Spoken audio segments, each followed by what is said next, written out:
Auto insurance can all seem the same until it comes time to use it. So don't get stuck paying more for less coverage. Switch to USAA Auto Insurance and you could start saving money in no time. Get a quote today. Restrictions apply.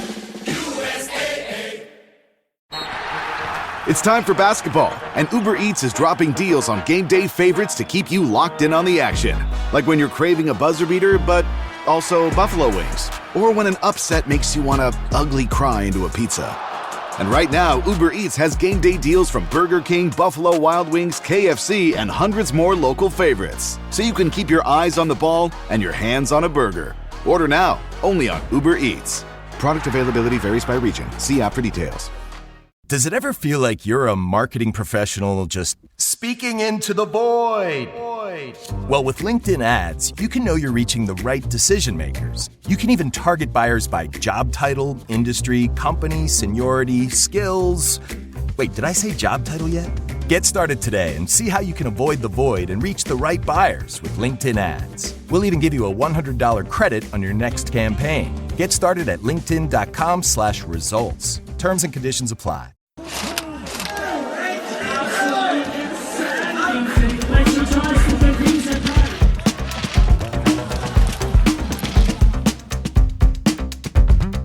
Great Britain is one of only 3 countries to have been at every Winter Olympics in the past 100 years. It's also been at every Winter Paralympics, which Milano Cortina 2026 will mark 50 years of the Games. In Beijing 4 years ago, more than 40 ski and snowboard stars represented Great Britain in both Winter Games. A similar number is likely for Italy in February and March. I'm John. And I'm Michael, and for some athletes, they'll be returning for their second, third, fourth, or maybe even fifth Games. But what about those likely to make their debuts? Those competing at the Olympics or the Paralympics for the very first time. I'm Liam Richards. I'm 17 years old. I'm a freestyle halfpipe skier competing for Great Britain. My name is Nina Sparks. I'm a para snowboarder and I currently compete at international races for Great Britain. Hi, my name is Joe Davies and hopefully going to be at the Winter Olympics in Cortina next year. So in this special episode of the podcast with GB Snowsport, we'll be hearing from some of the new British stars looking to make their mark in the snow. Coming up, we'll hear from Liam Richards and Nina Sparks. But first, 21-year-old cross-country skier Joe Davies was one of the 7 GB Snowsport squad selected for the Trondheim Cross Country World Ski Championships, competing across sprint and distance events. And he's been telling Michael he's been focusing on securing a spot now for Milano Cortina 2026. I grew up near Whistler in British Columbia, Canada. And so there was just like an after school on a once a week, I think, kind of program when I was about 8. And I did a lot of different sports at the time. So that was just something that I thought I would give a go. And then, a year later, it turned out that I was somewhat good at it. And then I just started racing with the race team out of Whistler and have been doing it ever since. So what makes a good cross-country skier in terms of physicality, technique? How would you describe it? Yeah, I mean, there's definitely technique's a huge one. Also, people that just have a big engine, aerobically have like a high aerobic capacity, and probably some people that are just willing to suffer or like suffering a little bit because it's a very difficult sport. I think cross-country skiing and rowing are kind of on a similar level when it comes to just overall aerobic and strength and technique needed to excel. Take us through then a normal training week, if you can. What would you be doing? Yeah, so it depends on the season, but in the summer is when we do the bulk of our volume training. So a standard week in the summer would look somewhere between 25 and 35 hours total training. Most of that is long, easy distance skiing, like 4-hour sessions, 2 gym sessions a week, and then anywhere from 2 to 4 interval sessions. Some of those easier and some of those harder than others. And then right now in the winter, for example, a week right now leading up to the World Champs in Trondheim is pretty low. I'm only training 13 to 16 hours a week, pretty easy with just 2 somewhat harder sessions to really try and, find that peak form, peak shape.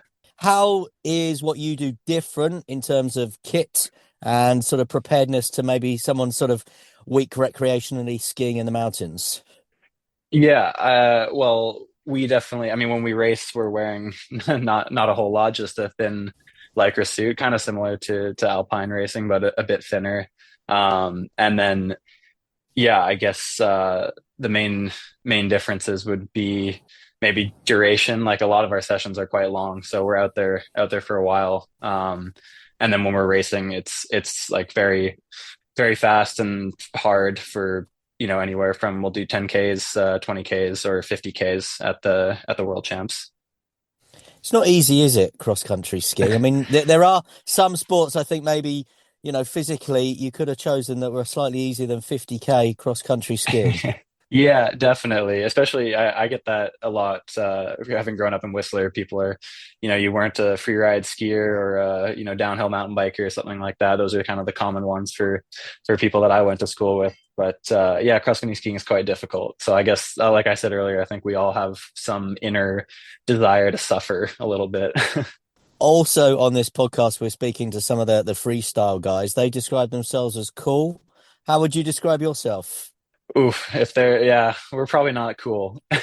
I think that's no, yeah, I mean, I like to think of myself personally, I think I'm quite cool. And I think that's what a lot of skiers that like cross country skiers, that's what make us, quite good at what we do. We're very self-confident and believe in what we're doing. But I think yeah, in the general world of athletics and sports, it's always kind of a bit of a stereotype that Nordic skiing is not the cool one to do. So what attracted you to it? What you said, obviously, you were doing it for a year and you realized you had a talent for it. What was the appeal? Yeah, I think, I mean, I've always just been gifted quite naturally with aerobic sports like that. Like at the same time, I was doing a lot of running races. I did cross country mountain biking, that kind of stuff. And so Nordic skiing was just another outlet, I guess, to use that aerobic capacity that I had. And then, I think when you're a little bit good at something, it's more enjoyable. And so it kind of spiraled like that. But then I just really fell in love with the whole thing. Like you travel all over, you get to meet so many different people, so many different places. Some of my like best friends today are people that I wouldn't have met if I hadn't been a Nordic skier. So it's kind of cool.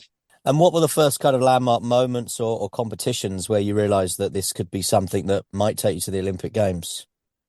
Yeah. So obviously when I was younger, it's, you don't like going through high school. It's hard to really know where you want to take it or how long you want to do it for. But I remember, I guess the first, when I was still skiing for Canada, the first year that I made the World Junior Championships, that was kind of like at that age, that was the benchmark for me to be like, okay, this is working. Things are going in the right direction. And then recently, I would say it's the few top 20 results I've had on the World Cup. Those have kind of cemented that, I might not be going to the Olympics just as a tourist, but I'm actually there to fight for a top 10 or a medal, or who knows what it'll be in a year. And we see the GB on your shirt that you're wearing. How did the switch come from Canada to Great Britain, and what were the reasons behind that? Yeah. So yeah, I skied with for Canada. I was on the junior national team there for a year. And yeah, I had a friend who had switched to GB, Gabe Gledhill. He's one of my teammates here. And so I kind of knew that it was, something that he had done, and he had talked very highly of it. He loved working with the team. And so yeah, I'd kind of plateaued a bit in Canada. There wasn't a whole lot of support available for where I was at that time, and very difficult to progress at the rate that I wanted to. And so, yeah, when the World Cup coaches, Hans and Jostein at the time, got in contact with me, it was kind of just a no-brainer. They, were very positive, really wanted to work with me, saw potential. And so that was, yeah, kind of just an easy decision. And it's been great ever since. Yeah. How does that courting work? Did you go to GB Snowsport? Did they come to you? What was the attraction with GB Snowsport as well? Yeah, so it had actually been something, I want to say a few years earlier, maybe it was 2019. It was actually my dad I'd kind of talked about it with him because he's the British one of my family, obviously. And so we had discussed it, and I had reached out to GB Snowsport during that time. I just kind of put out a feeler, seeing if it was something that was possible. And then that was the year that I skied okay, and I made the Canadian team. And so I was like, okay, I'll stay one more year, just see what happens. and then yeah, things didn't go so so well for me. There wasn't much opportunity, and so then GB Snowsport actually, I think it was 2 years after that, they reached out to me. The World Cup coaches did, and said, "Hey, do you want to? You've got a World Cup start. If you want to come over, and we see a lot of potential in you. We want to work with you." And then yeah, it's been great.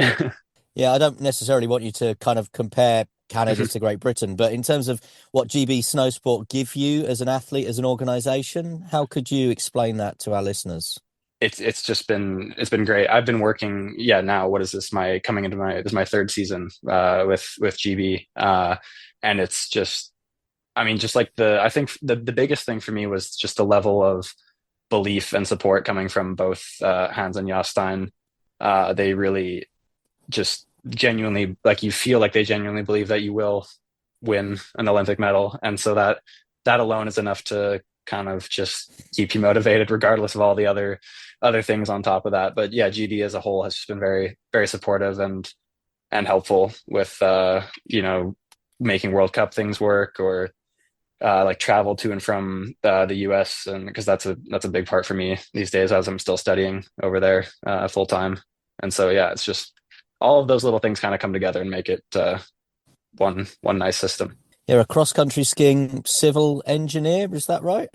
Yes, that's right. I've been studying. I'm at the University of Utah over in the US, and so I've got this semester and one more, so I'll be graduating December of next year in civil engineering. Yeah, Could be quite a big year for you, graduation, and then talk us through the 12 months in terms of how we're going to get to see you at the Olympics, qualification, and making sure that you're selected. yeah. So I mean, at the moment, so long as I continue skiing how I have been, I should be good. So the plan is basically, finish this season off, and then I normally, the past 2 summers I've spent in Norway training in the summer, and that's been super helpful for me. So that's the plan. Summer, I'll go back over to Norway after I finish up the school year, be there for the summer, train really well, work with the coaches, and then pop back over, hopefully finish up my degree really quickly, and then just do the last few races of like the World Cup or international season leading up to the Olympics in February. And do you visualize yourself at the Olympic Games and think about what that would mean, how that would feel? Yeah, definitely. It's something I try not to think about it too much, because I feel like it's easy to just stress yourself out thinking about that. And so kind of trying to just take it 1 week or 1 day at a time. But I mean, I feel like it's every young athlete's dream to go there and ski for your country. Joe Davies on a special edition of the podcast with GB Snowsport, and from the skis to the boards, and aiming to be Britain's first ever female competitor in Paralympic snowboarding, 34-year-old Nina Sparks remembers watching the last games in Beijing. It's funny because, like, you ask most sports people, and, like, it's something they've dreamed about since they were a kid. And it's only been, I suppose, like, recently, like, the last, I suppose, like, 3-4 years that it's even been possible. So I was only officially diagnosed with MS in March 2021. And at that point, we were a year out from the last Paralympic Games. And so I remember sitting, watching Beijing, like I just about got on like the kind of development team, and I'd just done my first winter, and, I'd done a few Europa Cups and, got some decent results. And it was like, I was watching it and I was like, oh my goodness, I could be at the next one. But again, it was like really surreal because it was all so new, and like I'd met some of these people in passing, and like I knew the guys who were representing GB at the time, but it wasn't like I'm on a team with them at that point. It was still like really kind of distant. So yeah, I'd say like the last couple of years, it's kind of like, it's crept up on me a bit that it's like, wow, this could actually be a possibility. So we do snowboard cross and bank slalom. So we actually race in 2 disciplines. Snowboard cross, I suppose, is the easier one to explain because there is a non-para equivalent. So you have 4 people and you all line up together, and the course is made, you've got like kind of rollers and features, and there's turns and jumps, and effectively you go down 4 at a time, and the first 2 people to the bottom advance through to the next round. And then bank slalom, it was 2 timed runs. So you do your first run, and then the second run you do, they re-rack you slowest to fastest. I quite like bank slalom. It's just you and the course and the clock. Snowboard cross is a little bit chaotic at times. Yeah, it can be scary at times as well. And yeah, at the moment for me, I prefer the bank slalom. At the moment, so we've just finished competing for the year. We're now, I suppose, like it's done for this season. And I would have really liked to be sat here and be in a kind of, a happier thought about it. But I had a bit of a difficult season, and I suppose I'm feeling the pressure a little bit right now. I would have loved to have done better than I did do. But yeah, I'm really I'm back to training, and I'm pushing hard every day, and I'm hoping that I can obviously next season, really kind of put down the good work I've been doing in training in the races, and then by the time we get to the Paralympics next year, I'm hoping to obviously be there and to be there and compete well. This year, the task was to qualify nation spots, similar to how rowers, for example, they qualify a boat. Like, they don't qualify the people in the boat, they qualify that specific boat. So for me, I'm hoping that I've done well enough this season to have qualified a women's LL2 spot for Great Britain. Where I'm from in the UK, I'm from Buckinghamshire, which is, it says on the road signs, it's the birthplace of the Paralympics. And yeah, the hospital I get treated at for my MS is Stoke Mandeville Hospital, which is where it all started. So for me, although I haven't always been involved in Paralympic sport, I've always known of it because of where I live, and it's just something that I've known about since I was probably a kid, but not in a I'm going to do that way, but just a kind of knowledge way. So yeah, it's quite surreal to be like, I could be there. Yeah, it will definitely be one of those kind of pinch me, oh my goodness, is this actually happening? And I don't think I think at the time, I'll just be just so in awe of it all that I won't kind of appreciate it, I don't think, until after it's happened. But yeah, I'm hoping it will happen. Nina Sparks. 17-year-old Liam Richards in the free ski halfpipe is another newbie to the GB Snowsport squad. His recent World Cup season ended with his first ever finals in Calgary, Canada, and a first appearance at the Freestyle World Ski Championships. With Milano Cortina now on the horizon, the teenager tells us the Olympics isn't new to him. I was born in Switzerland, so I grew up skiing a lot of different places, following my brother around on the hill, and I think that's pretty much what it started at, because he was doing all the jumps when I was 4 or 5 and he was 10 or 11, and I was just trying to do whatever he did, and yeah, really enjoyed that. So it started getting into the freestyle stuff. Lots of different stuff, tricks in the air, just like trampolining. But the half pipe aspect is a lot different. It's similar to what it sounds like. It's half a pipe shaped, and you ski between 2 walls, and you go out of the half pipe and ski to the next wall and go out of that wall. Half pipe is a very specific sport. There's not many around the world for half pipes. So lots of people begin with just skiing the jumps, the normal little jumps, learning on those, and then I ended up choosing half pipe, but lots of people end up picking just the big jumps and going to those. And what was the appeal for you? Why did you go down the half pipe route? I enjoyed it a lot more, I think. It was definitely more fun, as well as I think it creates a few more opportunities with it being a more specific, smaller aspect of the sport. You said you were chasing your older brother, effectively. That's how you got into skiing.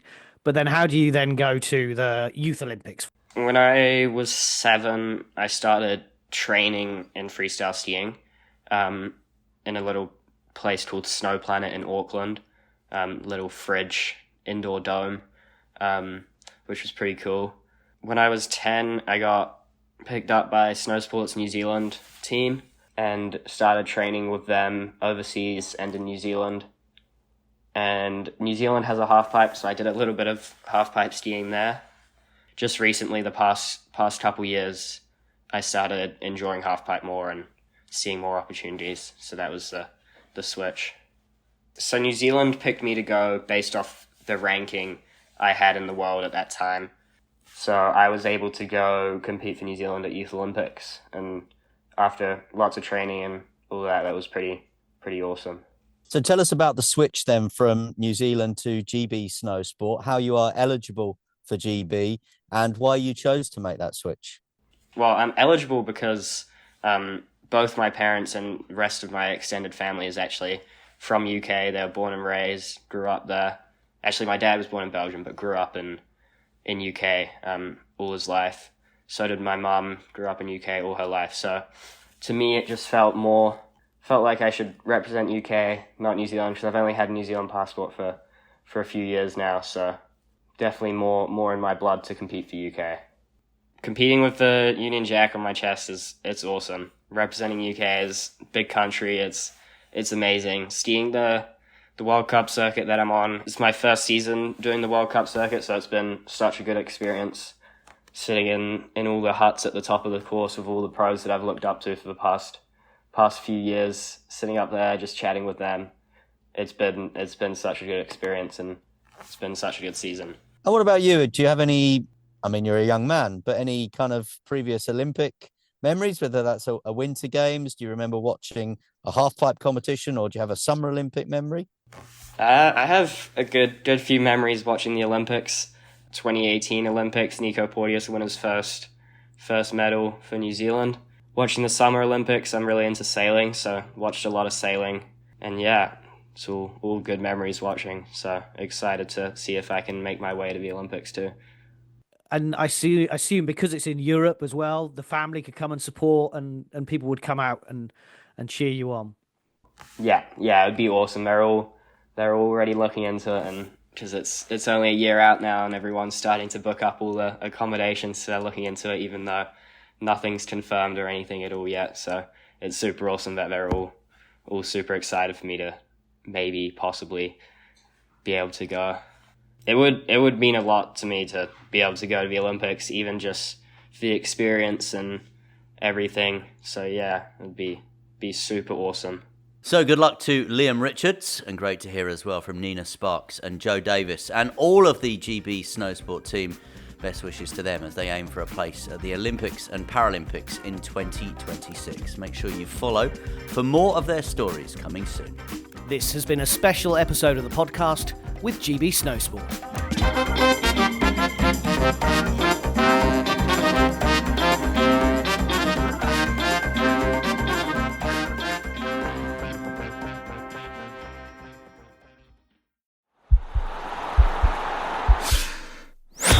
This podcast is part of the Sports Social Podcast Network.